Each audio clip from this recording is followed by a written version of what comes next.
आजची सुरुवात ही ऑमलेट बनवण्यापासून होत आहे. तर गुड मॉर्निंग गाईज, डे आहे 109 आणि खूप दिवसापासून ऑमलेट आणि ब्रेड खायची इच्छा होती. मग काय, खाली गेले, ब्रेड अंडा आणला आणि स्वतःसाठी बनवलं ऑमलेट ब्रेड.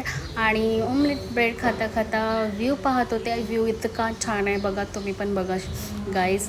आणि माझं टोमॅटोचं झाड खूपच मोठं झालेलं आहे आणि हितलची पाखरं आहे ना, माझे झाडं खातात बघा. आणि त्याच्यानंतर घरची कामे आवरून घेतली आणि त्यानंतर बिग बॉस बघणं हे मॅन्डेटरीच आहे. त्यानंतर बाबू लेट येणार होता, मग काय बसून कंटाळा आला. मग किचनच क्लीन केलं. किचन क्लीन करता करता पाणीच गेलं बघा गाईज. काही चांगलं करत असते ना तेव्हा असं होत असतं माझ्यासोबत. आणि त्यानंतर बाबू आला, मग काय आम्ही भाजी आणायला गेलो, भाजी वगैरे घेतली. घरी येऊन फक्त मसाले भात बनवला कारण की खूपच लेट झालेला. या जेवायला गाईज. तर असा होता माझा दिवस.